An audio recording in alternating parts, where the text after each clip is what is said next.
போலமா. ஏன் போல? போக தோணலமா. என்ன சொல்ற? எவ்வளவு முடியலனாலும் நான் கோச்சிங்க்கு போயே தீருவேன்னு நிப்ப. இப்ப என்னடானா போலன்னு அசால்ட்டா சொல்ற. என்ன ஆச்சு? ஏன் விஸ்வா கூட ஏதாவது பிரச்சனையா? இங்க பாரு அனன்யா, உனக்கு விஸ்வாவை எந்த அளவுக்கு பிடிச்சிருக்குங்கிறது முக்கியம் இல்ல. நீ விஸ்வாவுக்கு என்னெல்லாம் பண்றங்கிறது முக்கியம் இல்ல. அவன் மனசுல நீ இருக்கியாங்கிறது தான் முக்கியமே. முதல்ல அத தெரிஞ்சுக்கோ. அவனுக்கு முதல்ல உன்னை பிடிக்கணும். அவனுக்கு பிடிச்சாதான் நீ நினைச்சது நடக்கும். இல்லனா இந்த மாதிரிதான் எல்லாமே வீணா போயிடும். என்னம்மா இப்படி சொல்ற? உனக்கே தெரியும்ல நான் விஸ்வாவை எவ்வளவு லவ் பண்றேன்னு. ஆனா விஸ்வா உன்னை லவ் பண்ணணும்ல. சரிம்மா, அப்படியே லவ் பண்ணலனாலும் நான் அவங்க அம்மா கிட்ட பேசி நாங்க எல்லாரும் சேர்ந்து உனக்கு விஸ்வாவை கல்யாணம் பண்ணி வைக்கிறோன்னே வச்சுக்குவோம். என்ன நடக்கும்? நாங்க சொல்றோன்னு விருப்பம் இல்லாம அவன் உன்னை கல்யாணம் பண்ணிக்குவான். அதுக்கப்புறம் அந்த வாழ்க்கை ஒரு வாழ்க்கையா இருக்குமா? ஏதோ ஒரு கட்டாயத்துக்காக நடந்த எந்த கல்யாணத்திலயும் நிம்மதியோ சந்தோஷமோ இருந்ததே இல்ல. ஒன்ன அவன் விருப்பப்பட்டு கல்யாணம் பண்ணிக்கணும். இல்லனா 20 வருஷமா நான் என்னெல்லாம் கொடுமை அனுபவிக்கிறேனோ அது எல்லாமே உனக்கும் நடக்கிற மாதிரி ஆயிடும். என்னடா அம்மா இந்த மாதிரி சொல்றாளேன்னு தப்பா எடுத்துக்காத. இத்தனை வருஷம் நான் பட்ட கஷ்டத்துல ஒரு துளி அளவு கூட நீ பற்றக்கூடாதுன்னு நான் நினைக்கிறேன். விஸ்வா மேல உனக்கு என்ன கோவம் இருந்தாலும் நீயே இறங்கி போய் அவன்கிட்ட பேசு. உங்களுக்குள்ள என்ன பிரச்சனை இருந்தாலும் நீ அவனுக்காக விட்டு கொடுத்து போ.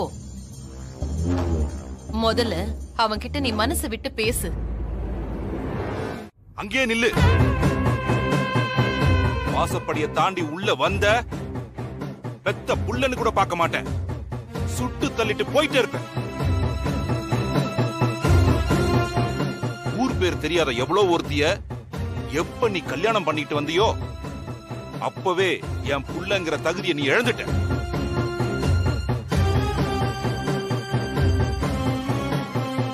நிக்கிறாளே என் தங்கச்சி மக சிவகாமி, இவளுக்கு என்னடா பதில் வச்சிருக்க?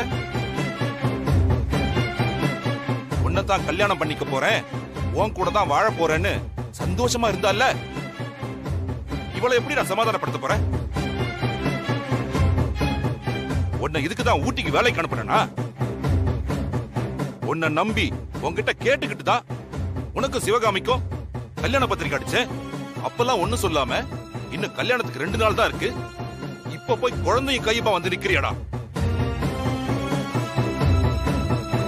நீ பண்றதெல்லாம் பண்ணிட்டு உன் இஷ்டப்படி எதுக்குடா இப்ப இங்க வந்து நிக்கிற? இல்லப்பா, இந்த விஷயத்த நான் உங்ககிட்ட கல்யாண பேச்சை எடுக்கும் போதே சொல்ல வந்தேன். ஆனா நீங்க என்கிட்ட ஒரு வார்த்தை கூட கேட்காம நம்ம சொந்தக்காரங்க எல்லாரையும் வச்சு ஏற்கனவே பேசி நிச்சயத்தை முடிச்சு வச்சிட்டீங்கப்பா. அப்படி இருக்கிறப்போ நான் மட்டும் எப்படிப்பா கல்யாணம் ஆன விஷயத்த சொல்ல முடியும்? ஊர்க்காரங்க உறவுக்காரங்க முன்னாடி என் கல்யாணம் நடக்கலனாலும் அந்த முருகன் சாட்சியா இவ கழுத்துல நான் தாலி கட்டிட்டேன்ப்பா. இவதான்ப்பா என் பொண்டாட்டி. ஏமாப்ல, நீங்க பாட்டுக்கு யாருக்கும் சொல்லாம கோயில்ல வச்சு தாலி கட்டினா அது கல்யாணம் ஆயிடுமா? எங்கேயோ கிடந்தவள கையில குழந்தையோட கூட்டிட்டு வந்து இவதான் இந்த வீட்டை மருமகன்னு சொன்னா நாங்க மட்டும் இல்ல, இந்த ஊர் உலகம் கூட ஏத்துக்காது மாப்ள. என் பொண்ணு அப்படி என்ன உங்களுக்கு பாவம் பண்ணா? இவளுக்கு போய் இப்படி ஒரு துரோகம் பண்ணிட்டீங்களே. என்ன கேட்காம எல்லாரும் முடிவு பண்ணிட்டு இப்ப என்ன தப்பு சொல்றீங்களா? எனக்கு யார பத்தியும் கவலை கிடையாது. எங்க அப்பா அம்மாவோட சம்மதம் மட்டும்தான் எனக்கு முக்கியம். அது மட்டும் இருந்தா எனக்கு போதும். அம்மா, எல்லாரும் என்ன நிக்க வச்சு கேள்வி கேக்குறாங்கம்மா. நீங்க மட்டும் ஏமா எதுவும் பேசாம இருக்கீங்க? என்னடா சொல்ற? பெத்த புள்ள பெருமை தேடி தரலனாலும் பரவாயில்ல, இப்படி எல்லாரும் முன்னாடி அசிங்கப்படுத்திட்டியடா. உங்க அப்பா ஒரு வார்த்தை சொன்னா இந்த ஊர்ல எதிர்த்து பேச ஒரு ஆள் கிடையாது. அது அவர் மேல இருக்கிற பயத்தினால இல்ல, மரியாதையினால. அந்த மரியாதையே இல்லன்னு யார் பண்றதா இருந்தாலும், பெத்த பிள்ளையாவே இருந்தாலும் தூக்கி எறிய நான் தயங்க மாட்டேன். எல்லாமே இப்ப நடந்த மாதிரி தான் இருக்கு. ஆனா அதுக்குள்ள 20 வருஷம் ஓடி போயிடுச்சு. என் குடும்பம், சொந்தம், சுருத்து, ஊராளுங்க எல்லார் பேச்சையும் மீறி அந்த மனுஷன் மேல வச்சிருந்த ஒரே நம்பிக்கைக்கு இப்ப வரைக்கும் நான் கஷ்டப்பட்டுட்டு இருக்கேன்.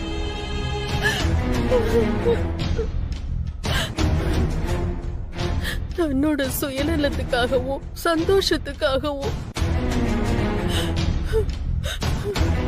பெத்த குழந்தையையும் கட்டின பொண்டாட்டியும் கொல்ல சொல்லி ஆள் அனுப்பிச்சு வச்ச அவன் ஈவு இறக்கமே இல்லாதவன். அவன் இன்னும் பகட்டோட வாழ்க்கையில சுத்தறத பார்க்கும் போது அந்த ஆண்டவன் இருக்கானான்னு சந்தேகமா இருக்கு.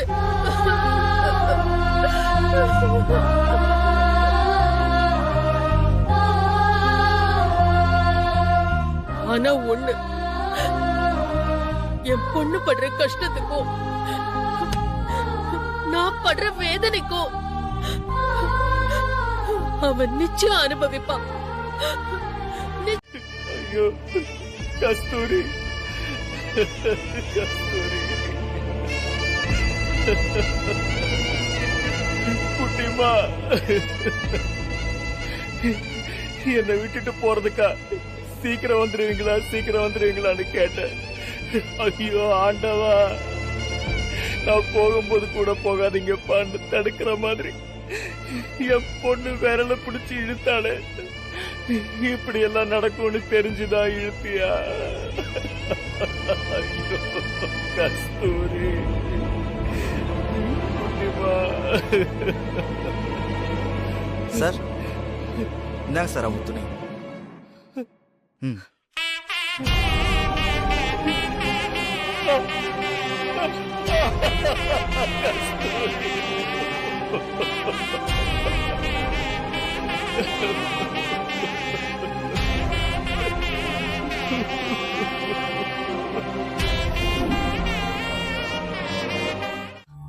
ஏன்பா, இன்னும் எத்தனை காலத்துக்குதான் கஸ்தூரியும் குழந்தையும் பத்தி நினைச்சுக்கிட்டே இருப்ப? உன்னை பாக்குறதுக்கே ரொம்ப கஷ்டமா இருக்குப்பா. சின்ன வயசுல இருந்தே எந்த கஷ்டமும் படாம வளர்ந்தவன் நீ. ஆனா தினம் தினம் நீ இப்படி கஷ்டப்படுறத என்னால சகிச்சுக்கவே முடியல.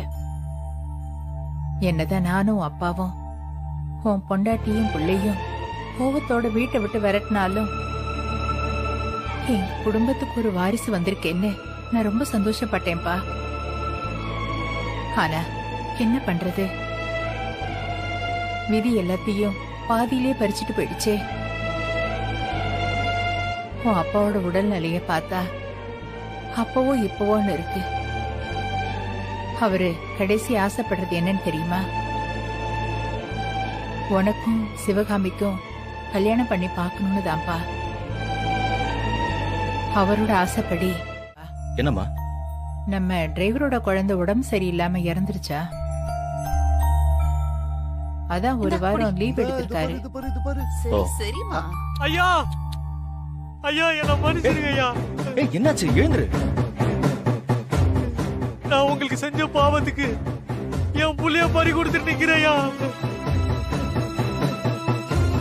உங்க கால்ல விழுந்து மன்னிப்பு கேட்டாலும் நான் பண்ண பாவம் இந்த ஜென்மத்துக்கு போகாதீங்க ஐயா. ஐயோ என்ன சொல்ற? என்ன ஆச்சு? பதறாம சொல்லு.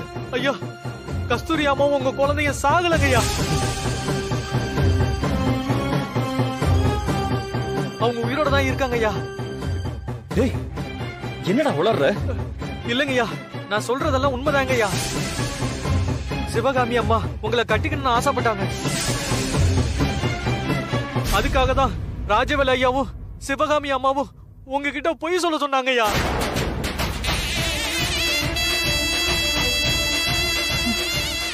என்ன நடந்துச்சுன்னா, ஏய் ஒழுங்கு மரியாதையா சொல்ற, நீயும் குழந்தையும் சந்திரசேகர் ஐயா விட்டுட்டு ஓடிடுங்க. டேய் ஓடுறாவல.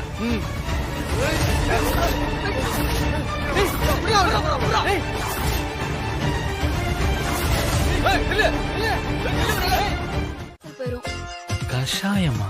கசக்குமே. அதெல்லாம் கசக்காது சார். கண்ணை மூடிட்டு குடிங்க. குடிங்க சார். இந்தாங்க குடிங்க. குடிங்க. குடி.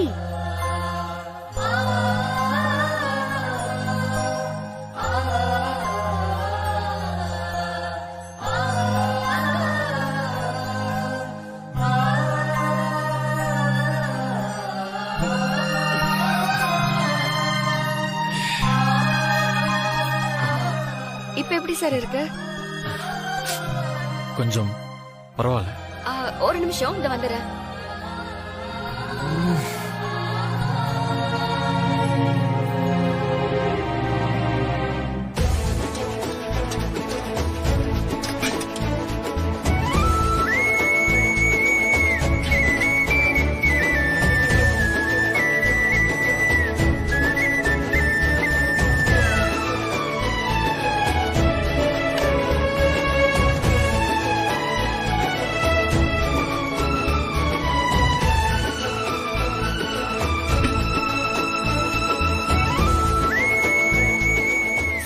உட்காருங்க.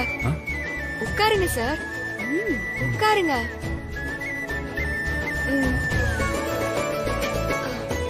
சார், ஆவி பிடிச்சீங்கன்னா தலையில கோத்திருக்க நீர் எல்லாம் இறங்கி முழுசா சரியாயிடுவீங்க. புடிச்சுக்கோ விஸ்வா, அப்பதான் உனக்கு பிடிச்சிருக்க ஆவி எல்லாம் மொத்தமா இறங்கும். அக்கா, போர்வை எங்க இருக்கு? போர்வையா? அந்த ரூம்ல இருக்கும்ல.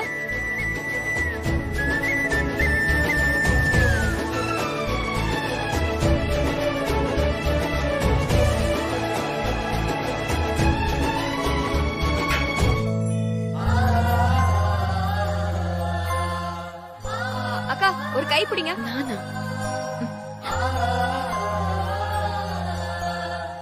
இது அப்படியே போத்திரலாம்.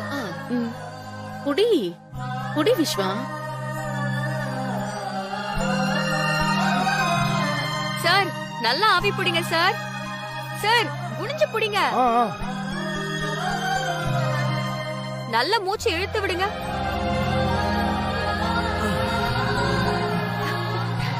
இந்தாங்க சார், முகத்தை தொடச்சுக்கோங்க.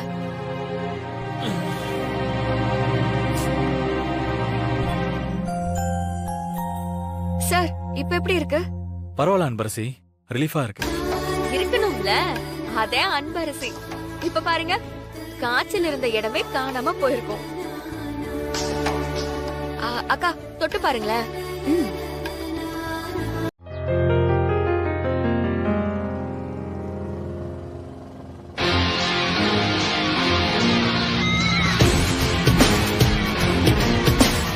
காயத்ரி, கவனிச்சியா?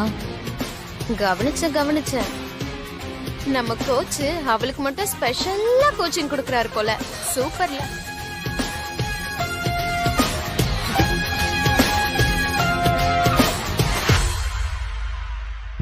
சார், பாத்து போ. ரொம்ப தேங்க்ஸ் சார்.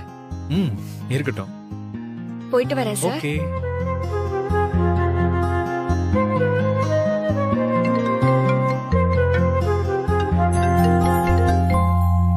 சொல்லுங்க. இதோ வந்துடுறேன் நான். ஏய், ஹாய். என்ன அனன்யா, கிளாஸ் போல? விஸ்வா, இன்னும் எத்தனை நாளைக்கு டபுள் ஆக்டிங் பண்ண போறீங்க? நீங்க கோச்சா இருக்கிறதுக்கு பதிலா ஏதாவது படத்துல போய் நடிங்க. நல்லா நடிக்கிறீங்க. என்னாச்சு உனக்கு? ஏன் இப்படி பேசுற? காலையில நான் போன் பண்ணதுக்கு ஃபீவர், எழுந்து நடக்கவே முடியலன்னு சொன்னீங்கல்ல. இப்ப இவ்ளோ கூப்பிட்டு சுத்திட்டு இருக்கீங்க? ஆமா, சொன்னேன். அதுக்கப்புறம் அன்பரசி கைப்பட்டதும் எல்லாம் சரியா போயிடுச்சு. அன்பரசி கைப்பட்டுதா? அட, நீ வேற. அன்பரசி கையால கஷாயம் ஒண்ணு போட்டு கொடுத்தா. பா, சூப்பர் பவர். சான்ஸே இல்ல. ஃபீவர் வந்த தடமே தெரியல. She is really great. அவ எதுக்கு உங்க வீட்டுக்கு வந்தா? கஷாயம் எல்லாம் எப்படி போட்டு கொடுத்தா? என்ன நடக்குது உங்களுக்குள்ள? காம்படிஷன்ல கலந்துக்க போனஃபைட் லெட்டர் வாங்குறதுக்கு வந்தா. எனக்கு ஃபீவர்னு தெரிஞ்சு அவளுக்கு தெரிஞ்சதா பண்ணி கொடுத்தா. ஆமா அனன்யா, நான் உங்ககிட்ட உனக்கு கேட்கணும்னு நினைச்சேன். ஏன் உனக்கு அன்பரசி மட்டும் பிடிக்கவே மாட்டேங்குது? அப்ப பேரை சொன்னாலே எரிஞ்செறிஞ்சு விடுற. அது என்னன்னு எனக்கு இன்னைக்கு தெரிஞ்சே ஆகணும். பாரு அனன்யா, நான் லெக்சர் எடுக்கிறேன்னு தப்பா நினைச்சுக்காத. நம்மள ஆண்டவன் நல்லா வச்சிருக்கானா அதுக்கு ரீசன் என்ன தெரியுமா? லைஃப்ல ஸ்ட்ரகிள் பண்ணிட்டு இருக்கிற யாரோ ஒருத்தங்களுக்கு நம்ம ஹெல்ப் பண்ணதான். சோ நம்மளால முடிஞ்ச வரைக்கும் நம்ம ஹெல்ப் பண்ணலாம். அப்படி பண்ணலைனாலும் பரவாயில்ல, ஆனா அவங்கள டீஸ் பண்ணி கஷ்டப்படுத்த கூடாது. உன் பாட்டியும் அப்பாவும் அன்பரசை எப்படி நினைக்கிறாங்கன்னு பாக்குறேல்ல, அதே மாதிரி நீயும் நினைக்க பாரு. நம்மள நம்பி வந்த பொண்ணுக்கு நாம தான் உதவியா இருக்கணும். இனிமேலாவது அன்பரசை எதிரியா பார்க்காத, சரியா? ஏன்னா அவ ரொம்ப நல்ல பொண்ணு. சரி, நான் ரொம்ப அதிகமா பேசுற மாதிரி தெரியுது. ஈவினிங் அகாடமில பாப்போம். பாய்.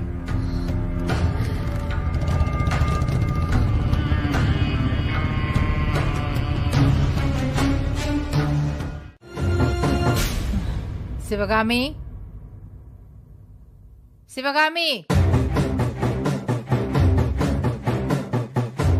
சொல்லுங்க அத்தை. உங்க அப்பாவுக்கு ஊட்டி எஸ்டேட்ல என்ன வேலை? அவர் எதுக்கு கஸ்தூரி போட்டோவை தேடிட்டு இருக்காரு? 20 வருஷத்துக்கு முன்னாடி வேலை பார்த்துட்டு இருந்தவளை பத்தி உங்க அப்பா எதுக்காக இப்ப விசாரிக்கணும்? கேக்குறேன்ல, சொல்லு. நான் தான் அத்தை தேட சொன்னேன். ஆமா, நான் தான் தேட சொன்னேன். ஏன்னா நான் செஞ்ச பாவத்தை சரி பண்றதுக்காக தான் தேட சொன்னேன். புரியலையே. எனக்கு பிடிச்சவரை நான் கல்யாணம் பண்ணிக்கணும்னு என்ன மீறி நான் தப்பு பண்ணிட்டேன். இத்தனை வருஷமா அந்த விஷயம் என் மனசு உறுத்திக்கிட்டே இருக்கு. அதான் இப்பவாவது அவருக்கு பிடிச்ச வாழ்க்கைய அவர் வாழணும்னு நான் ஆசைப்படுறேன். நான் இத்தனை வருஷம் அவர் கூட வாழ்ந்தாலும் என்ன அவர் ஒரு வாட்டி கூட பொண்டாட்டிய மதிச்சதில்ல. இந்த வீட்டுல இருக்கிற ஏதோ ஒரு பொருளாதான் என்ன பாத்துட்டு இருக்காரு. என்னால அவருக்கு சந்தோஷம் இல்லைனாலும் அவருக்கு பிடிச்ச மாதிரி வாழ்க்கைய அவருக்கு கொடுக்கணும்னு நான் முடிவு பண்ணிட்டேன். அதான் எங்க அப்பாவை அனுப்பி விசாரிக்க சொன்னேன். அவர் நினைப்புல இப்பவும் இருக்கிற கஸ்தூரியையும் அவர் பொண்ணையும் தேடி அவர் கூட சேர்க்கணும்னு நான் நினைச்சேன். தப்பா இருந்தா மன்னிச்சிருங்க அத்தை.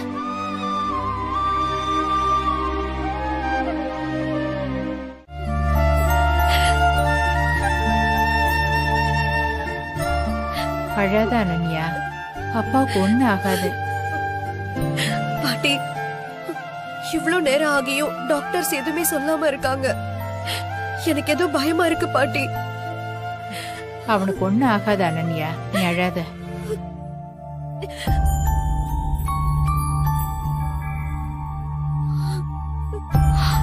மேடம், சாருக்கு இந்த விபூதியை வச்சு விடுங்க மேடம். நீ நல்லது பண்ற மாதிரி வந்து அதே இதே கொடுத்துதா என் அம்மாவையும் அண்ணனை மயக்கி வச்சிருக்க. இது வரைக்கும் பண்ணதெல்லாம் பத்தல போல இருக்கு. இன்னும் என்னெல்லாம் பண்ண காத்துட்டு இருக்கன்னு தெரியல. ஏ ராஜி, உனக்கு ஒரு தடவை சொன்னா தெரியாது?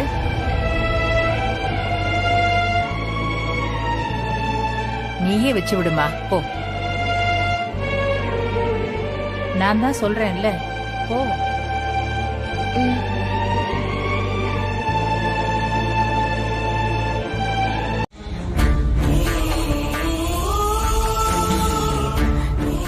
என்னப்பா ஆச்சு உனக்கு? ஏன் இப்படி எல்லாம் நடக்குதுன்னு தெரியலையேப்பா. நம்ம யாருக்கும் சின்ன கெடுதல் கூட நினைச்சது இல்லையே.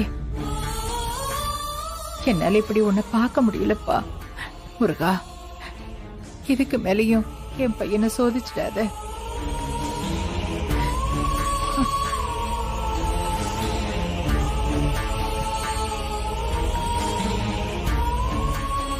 மேடம், இப்படி அழுதுகிட்டே இருந்தா எப்படி மேடம்? நீங்க தைரியமா இருந்தா தானே சாருக்கும் தெம்பா இருக்கும். காலையில இருந்து எதுவுமே சாப்பிடாம இருக்கீங்க. இந்தாங்க மேடம், இந்த காஃபியாச்சும் குடிங்க. இல்ல, எனக்கு வேண்டாம்மா. ப்ளீஸ் மேடம், கொஞ்சமாச்சு குடிங்க. அப்பதான் ஒரு அளவுக்கு அது நல்லா இருக்கும். இல்லம்மா, எனக்கு எதுவும் சாப்பிட பிடிக்கல. ப்ளீஸ் மேடம், என்ன உங்க பேத்தி மாதிரின்னு சொல்லுவீங்கல்ல, இம்புட்டு தூரம் சொல்றேன், எனக்காக குடிக்க மாட்டீங்களா? சரிம்மா.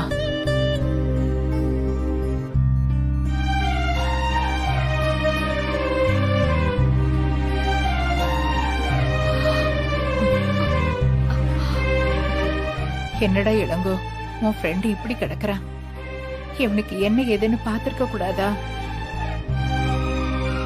இல்லம்மா, சந்திரசேகர் இந்த அளவுக்கு சீரியஸ் கண்டிஷனுக்கு போய் நான் பார்த்ததே இல்லை. லாஸ்ட் இயர் கூட அவனோட மெடிக்கல் ரிப்போர்ட் கிளியரா தான் இருந்துச்சு. லாஸ்ட் 6 monthsா அவர் ருட்டீன் செக்அப்க்கு வரல.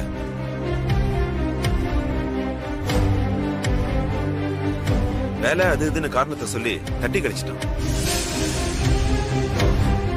ஆனா இப்போ அவனை செக் பண்ணதுல உங்ககிட்ட கொஞ்சம் நான் பர்சனலா பேசணும் மேடம். மேடம், நான் வெளியே இருக்கேன். அன்பரசி, பரவாயில்ல, நீங்க இருக்கலாம். இல்லம்மா, இது ரொம்ப இம்பார்ட்டன்ட் அண்ட் சென்சிட்டிவான விஷயம் கூட. அதனால டேய் இளங்கோ, நான் தான் சொல்றேன்ல, இவளும் நம்ம வீட்டு பொண்ணுதான். நீ சொல்லு. இது எப்படி உங்ககிட்ட சொல்றதுன்னு தெரியல. லேப் ரிப்போர்ட் பார்த்தப்போ எனக்கே கொஞ்சம் ஷாக்கிங்கா இருந்துச்சுமா. அம்மா, சந்திரசேகர் உடம்புல ஸ்லோ பாய்சன் கலந்துருக்குமா? நீங்க எல்லாரும் எதுவும் எதிர்பார்க்காம எனக்கு செஞ்ச உதவிக்கு என்னால எதுவுமே திருப்பி தர முடியாது. அதனால இந்த வீட்டோட வேலைக்காரி மாதிரி நான் இங்கே இருந்துடுறேன். டாக்டர் சார் சொன்னார்ல, யாராச்சும் ஒருத்தர் கூட இருந்து சந்திரசேகர் சாரை பாத்துக்கணும்னு.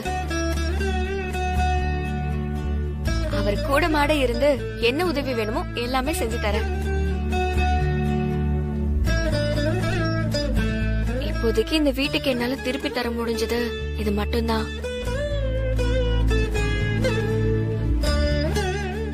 அன்பரசி சொல்றதும் சரிதான். அன்பரசி தான் சந்திரசேகரை பாத்துக்கிறதுக்கு சரியான ஆள். நீங்க இருந்து பாத்துக்கம்மா. நீங்க இந்த மாதிரி எல்லாம் பாட்டி சொல்ற மாதிரியே அவ அப்பாக்கு உதவியா இருந்து பாத்துக்கிட்டோம். இதுல என்னமா இருக்கு? அவ இங்கே இருந்துட்டு போகட்டும். அதுக்கு இல்லடி அம்மா, நான் தான் சொல்றேன்ல, அவ இங்கே இருக்கட்டும். எப்படியோ போய் தொலைங்க. அனன்யா, நீயாவது இந்த விஷயத்துல உங்க அப்பா மாதிரி இருக்கியே. நான் என் பாட்டி மாதிரி.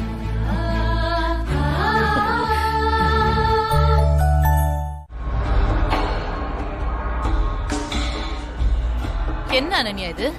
அந்த அன்பரசி இந்த வீட்டுக்குள்ள ஒரு நிமிஷம் கூட இருக்க கூடாதுன்னு நான் நினைச்சிட்டு இருக்கேன். நீ என்னடானா இருந்துட்டு போகட்டும்னு அசால்ட்டா சொல்ற? உன் மனசுல நீ என்னதான் நினைச்சிட்டு இருக்க? என் பேச்ச கேட்கவே கூடாதுன்னா? அம்மா, நான் உன் பொண்ணு. நீ என்ன புரிஞ்சு வச்சிருக்கிறது அவ்வளவுதானா? நான் ரீசன் இல்லாம எந்த ஒரு விஷயத்தையும் செய்ய மாட்டேன்னு உனக்கு தெரியாதா? நான் அந்த அன்பரசி மேல செம்ம கோவத்துல இருக்கேன். அப்புறம் எதுக்கடி அவ இருக்கட்டும்னு சொன்ன? அவ இந்த வீட்டுக்குள்ளே இருந்தா செய்ய வேண்டியதெல்லாம் சிறப்பா செய்ய முடியுமா? எனக்கு ஒண்ணும் புரியல. சில பேரை ஏதாவது ஒரு காரணத்துக்காக பிடிக்காம போகும். சில பேரை எந்த காரணமும் இல்லாம பிடிக்காம போகும். அப்படி காரணமே இல்லாம பிடிக்காம போறதுதான் அவங்கள பார்த்தாலே பத்திக்கிட்டு எரியும். அந்த மாதிரிதான் எனக்கு அன்பரசியும். அவளை பார்த்த முத நாள்ல இருந்து எனக்கு பிடிக்கவே இல்லை. அன்னையில இருந்து இன்னைக்கு வரைக்கும் அவ மேல வெறுப்பு அதிகமாயிக்கிட்டே தான் இருக்கு. விளையாட்டுக்கு கூட எனக்கு தோக்குறது பிடிக்காது. அப்படி இருக்கிற என்னோட வாழ்க்கையில விளையாடுனா விட்டுருவேனா? சரி, பிடிக்கலன்னு சொல்ற, அப்புறம் அவளை வீட்லயும் வச்சுக்கலான்னு சொல்ற. எனக்கு என்னவோ நீ பேசுறது சரியாவே இல்ல. நீ ஏமா எப்பவும் ஒரே மாதிரி யோசிக்கிற? வீடு தேடி வர ஆட பிரியாணி பண்ணாதாமா அழகே. அத விட்டுட்டு விரட்டி அடிச்சா நல்லாவா இருக்கும்? சரி அனன்யா, நீ சொல்ற மாதிரியே வச்சுக்குவோம். ஆனா அந்த கிழவி இப்பவே பேத்தி பேத்தின்னு பில்டப் கொடுத்துட்டு இருக்கே. இது போற போக்குல நாம எல்லாரும் அவ முன்னாடி கை கட்டி நிக்கிற நிலைமை வந்துரும் போலயே. அத விடுமா, அவ எதை நினைச்சு வேணும்னாலும் இந்த வீட்டுக்குள்ள வந்திருக்கட்டும். ஆனா ஏண்டா வந்தோம், எதுக்குடா இந்த அனன்யா கிட்ட வச்சுக்கிட்டோன்னு டெய்லி ஃபீல் பண்ணணும் அவ.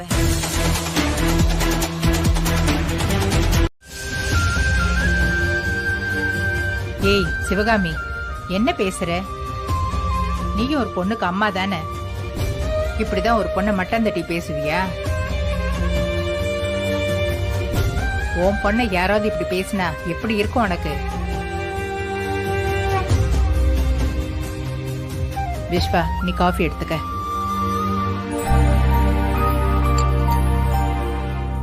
டாக்டர் தான் சந்திரசேகர கூடவே இருந்து கவனிச்சுக்க ஒரு ஆள் வேணும்னு சொன்னாரு. அது மட்டும் இல்ல, இந்த காலத்துல யாரையுமே நம்ப முடியல. எனக்கும் என்னமோ சந்திரசேகரை பாத்துக்கிறதுக்கு ஒரு நம்பிக்கையான ஆள் தேவைப்பட்டுச்சு. எனக்கு தெரிஞ்சு ஒரே நம்பிக்கையான ஆள் அன்பரசி மட்டும்தான். அதான் இவளை இங்கே தங்கி சந்திரசேகரை பாத்துக்க சொல்லிட்டேன். காலேஜுக்கு கூட இங்க இருந்து தான் போயிட்டு வரா. ஹாஸ்டலுக்கெல்லாம் போக வேண்டாம்னு சொல்லிட்டேன். அன்பரசியை விட சந்திரசேகரை யார் நல்லா பாத்துக்குவாங்க சொல்லு? ஆமா பாட்டி, நீங்க சொல்றது கரெக்ட் தான்.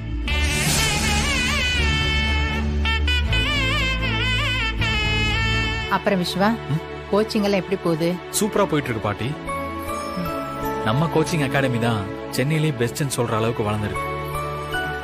அதுக்கு காரணம் எனக்கு கிடைச்ச டேலண்டான ஸ்டூடெண்ட்ஸ் தான். கேட்கவே சந்தோஷமா இருக்குப்பா. இந்த வயசுல இவ்வளவு பொறுப்பா இருக்கிறத நினைக்கிறப்போ எனக்கு இப்படி ஒரு பேரன் இல்லையேன்னு ஏக்கமா இருக்கு. ஏன் பாட்டி, அப்ப நான் உங்க பேரன் இல்லையா? யார் சொன்னா இல்லன்னு? நீயும் என் பேரன் தான்.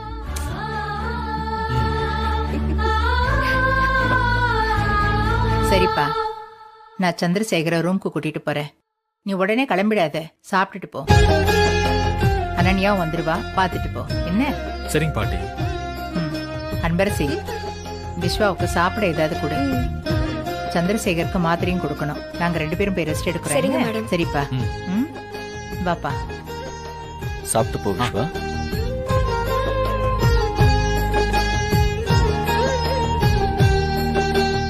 வாங்க சார், சாப்பிடலாம்.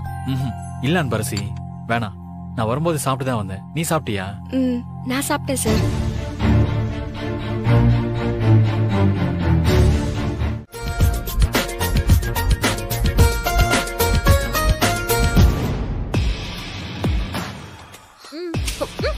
ஏய், சீனியரை பார்த்தா உனக்கு விஷ் பண்ண தெரியாது?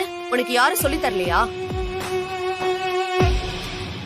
இல்லையே, அப்படி யாரும் சொல்லி தரலையே. தெரியலனா தெரிஞ்சுக்க. சீனியரை பார்த்தா விஷ் பண்ணணும். சீனியர் நாங்க சொல்றத கேட்கணும். நாங்க சொல்றத மட்டும் தான் கேட்கணும். ஓ, சீனியரா? ராகிங்கா? ஓ, இந்த காலேஜ்ல ராகிங்லாம் இருக்கா? அப்புறம் எனக்கு ஒரு சின்ன ஹெல்ப் வேணும். இந்த காலேஜ்ல பிரின்சிபல் ரூம் எங்க இருக்குன்னு சொல்ல முடியுமா? ஏய், என்னடி ராகிங்னு சொல்லி பிரின்சிபல் கிட்ட கம்ப்ளைண்ட் பண்ண போறியா? நீ யார்கிட்ட வேணா கம்ப்ளைண்ட் பண்ணிக்கோ. இந்த காலேஜே எங்க அனன்யா கண்ட்ரோல்ல. சாச்சா, நான் அப்படியெல்லாம் பண்ண மாட்டேன். ராகிங் பிரிவென்ஷன் ஆக்ட் பத்தி தெரியுமா? 2 வருஷம் ஜெயில். அங்க ஃபுல்லா போலீஸ் கண்ட்ரோல் தான். அத பத்தி தெரியுமா உங்களுக்கு? தெரியாதா? சரி சரி, எனக்கு கிளாஸ்க்கு டைம் ஆயிடுச்சு. நான் போயிட்டு வரேன். அப்புறம் இன்னொரு முக்கியமான விஷயம், இங்க கேண்டீன் எத்தனை மணிக்கு திறப்பாங்க? அங்க சூட பக்கோடா எல்லாம் கிடைக்குமாமே? சரி விடுங்க, நானே பாத்துக்கிறேன்.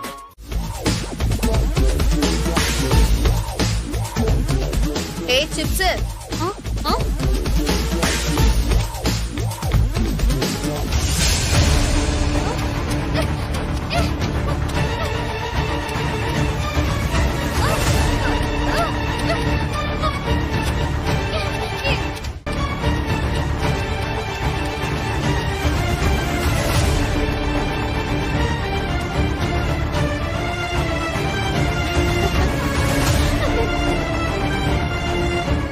என்ன சீனியரோட வெல்கம் ட்ரீட் நல்லா இருந்துச்சா?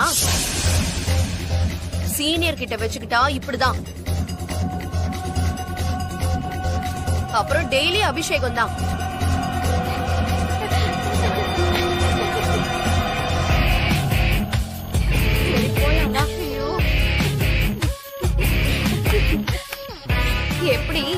அனன்யா அபிஷேகம் எப்படி? பூரா மண்ணாடிச்சு. கொட்டினா அப்படிதான் மண்ணாகும். நான் சிப்ஸ் மண்ணா போடுச்சுன்னு சொன்னேன்.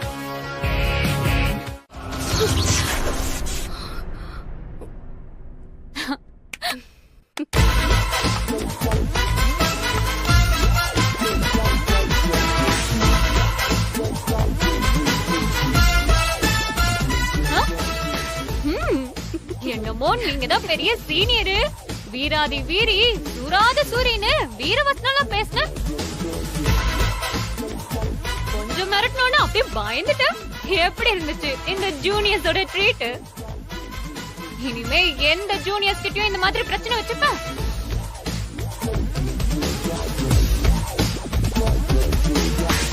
ஷேண்டி, உங்களுக்கு இவ்ளோ தைரியம் இருந்தா இப்ப வந்து சேர்ந்துட்டு இவ்ளோ அலம்பல் பண்ணுவீங்க? உங்களுக்கு இருக்குடி. ஏதாச்சும் பண்ண போய் திரும்பவும் எங்க கிட்ட வாங்கி கட்டிக்காத. போ, உண்மையிலேயே பேய் வந்துற போது. இருங்கடி இருங்க. இன்னைக்கு பண்ணீங்கல்ல, இதை விட 2 மடங்கு சேர்த்து பண்றேன். ஆமா ஆமா, அப்படி பண்ணிட்டாலும் போடி. போ, கிளம்பு. உங்களுக்கெல்லாம் நான் எதுக்கு சம்பளம் தரணும்? இங்க பாருங்க, இந்த மாசம் சேலரியில 50% எல்லாருக்கும் புடிச்சிட்டு தான் சேலரி தரப்போறேன். சார் சாரி சார், இந்த அளவுக்கு லாஸ் ஆகும்னு நாங்க யாருமே எதிர்பார்க்கல சார்.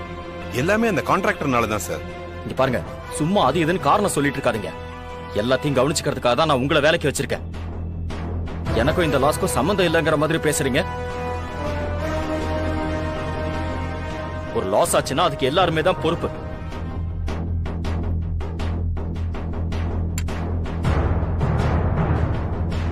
Sir, tablet. ஆமா, டேப்லெட் சாப்பிடுறது தான் இப்ப ரொம்ப முக்கியமா போச்சு. இங்க இப்ப என்ன போயிட்டு இருக்கு தெரியுமா?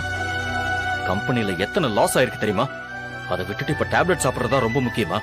சார், நீங்க சொல்ற லாஸ்ங்கிறது பணத்தை பொறுத்து தானே சார். நீங்க மட்டும் நல்லாயிட்டா அந்த பணத்தை ஒரே நாள்ல சம்பாரிச்சிட மாட்டீங்க. உங்களுக்கெல்லாம் இந்த லாஸ் பெரிய விஷயமே இல்ல சார். உங்க திறமையால நீங்க இழந்த பணத்தை விட 10 மடங்கு ஜாஸ்தியா எடுக்க முடியும் சார். காலையில கூட ஜானகி மேடம் உங்களை பத்தி ஒரு விஷயம் சொன்னாங்க. கோவிட் நேரத்துல எல்லா கம்பெனியும் லாஸ் ஆயிடுச்சாம். வெறும் 3 மாசத்துல லாஸ் எல்லாத்தையும் சரி கட்டி கம்பெனிய நம்பர் 1 லெவலுக்கு கொண்டு வந்தீங்களாம். கேக்குறதுக்கு எவ்வளவு சந்தோஷமா இருந்துச்சு, எவ்வளவு பெருமையா இருந்துச்சுன்னு தெரியுமா சார்? நிச்சயமா உங்களால சரி பண்ண முடியும் சார். சார், அதை விட உங்க உடம்பு ரொம்ப முக்கியம் சார். இந்தாங்க, டேப்லெட் போட்டுக்கோங்க. தண்ணி எடுங்க.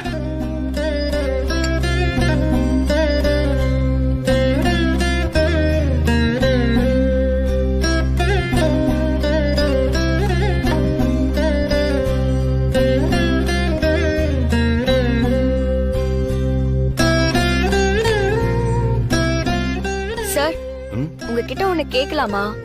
கம்பெனி எதனால லாஸ் ஆச்சு சார்? அம்மா, புதுசா ஒரு டைல்ஸ் கம்பெனில இருந்து ஆர்டர் எடுத்திருந்தோம். இம்போர்ட் பண்ணதுல நம்ம சைடுல சொதப்பிட்டாங்க. அதுல வந்த டைல்ஸ்ல பாதிக்கு மேல உடைஞ்சிருச்சுமா. அதனால பிளான் பண்ணபடி ஃப்ளோரிங் பண்ண முடியலமா. அந்த உடைஞ்ச டைல்ஸ் வச்சு இனி ஒண்ணும் பண்ண முடியாதுமா.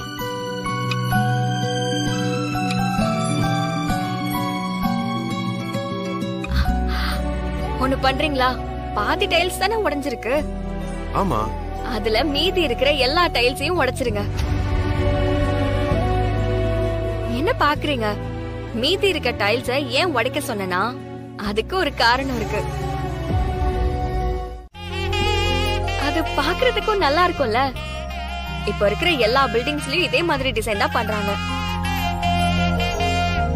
இத பண்ணீங்கன்னா புதுசாவும் இருக்கும். அதனால நம்ம கம்பெனிக்கு அதிக லாபமும் வரும்.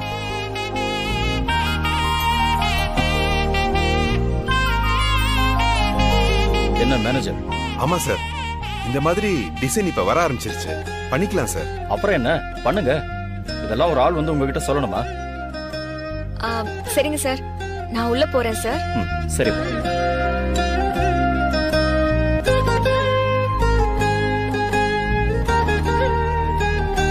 சார் இன்னொரு விஷயம். என்ன சொல்ல போறீங்க? அப்படியே என்ன மாதிரியே அவ யோசிக்கிறான் தானே? ஆமா சார். ஒரு நிமிஷம் உங்களை பாக்குற மாதிரியே இருந்துச்சு. குறை மட்டும் நீங்க சொல்ல மாட்டீங்க, அதுக்கான சொல்யூஷனே சொல்லுவீங்கல்ல. இந்த பொண்ணு அப்படிதான் சார் இருக்கு. யாருமா அவன்? நீ அவனை பாத்தியா? இல்ல மேடம், அவன் போட்டிருந்த மாஸ்க் கழட்டுறதுக்குள்ள அவன் தப்பிச்சு ஓடிட்டான். ஆனா அவன் சந்திரசேகர் சார கொல்ல வந்திருந்தான் மேடம். சார் ரூம்குள்ள போய் பாக்குறப்போ அவன் சார் முகத்துல தலகாணி வச்சு அமைக்கி கொல்ல பார்த்தான். ஐயோ மேடம், இப்ப சார் எப்படி இருக்காரு? பாத்தேம்மா, மாத்திரை சாப்பிட்டதால மயக்கத்துல இருக்கான். நடந்தது எதுவுமே அவனுக்கு தெரியலம்மா. அவரே இந்த மருந்து சாப்பிடுற நேரத்துல மயக்கத்துல தான் இருப்பாரு. இது அவனுக்கு நல்லா தெரிஞ்சுதான் கொல்ல வந்திருக்கான். என்னம்மா இப்படி எல்லாம் நடக்குது? பேசாம போலீஸ்க்கு போன் பண்ணலாமா? வேண்டாம் மேடம், போலீஸ் அது இதுன்னு போனா அப்புறம் சாருக்கு ஸ்லோ பாய்சன் கொடுத்த விஷயம் எல்லாருக்குமே தெரிஞ்சிரும். நம்ம வீட்டுக்குள்ளேயே எல்லாருக்கும் பிரச்சனை ஆயிடும் மேடம். மேடம், எதுக்கும் நம்ம அவசரப்பட வேண்டாம் மேடம். இல்லம்மா, எனக்கு ரொம்ப பதட்டமா இருக்குமா. மேடம், எதுக்குமே பதறாதீங்க, ஒண்ணுமே நடக்காது. இது எல்லாமே பண்றது யாருன்னு நமக்கு கூடி சீக்கிரமே தெரிஞ்சிரும். முருகா, என் குடும்பத்துக்கு இப்படி ஒரு சோதனையா? என் பிள்ளைக்கு மட்டும் எந்த பிரச்சனையும் வரக்கூடாதுப்பா. என் பிள்ளைய காப்பாத்துப்பா. மாமா வா போலாம், வா.